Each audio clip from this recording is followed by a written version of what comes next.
Welcome to White Island! Ito nga pala ang White Island. Ayan o, ang Mount Hibok-Hibok. Wow! May fog sa tuktok ng Mount Hibok-Hibok. Ang ganda, no? Wala talagang puno dito, ano? Kaya siguro tinatawag na White Island. Kasi white naman talaga ang sand dito. At ito nga pala yung mga boats dito.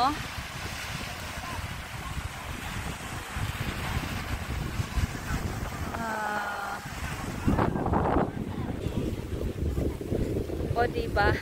Ang ganda. Umuulan nga pala ngayon dito sa White Island. Kaya ayun o, yung Mount Hibok-Hibok, puna na siya ng fogs.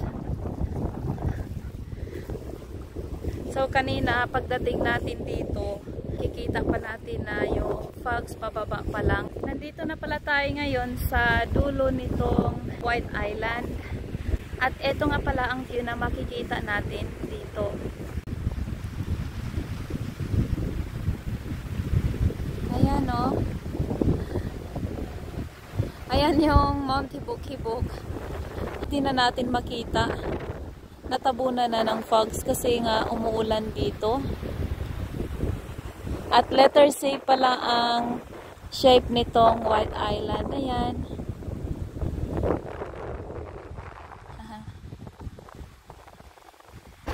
Hindi makukumpleto ang White Island trip natin kung hindi tayo makakapag-swimming dito sa White Island.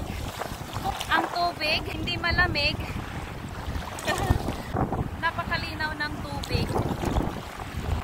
Parang aqua yung kulay niya. Correct me if I'm wrong, okay?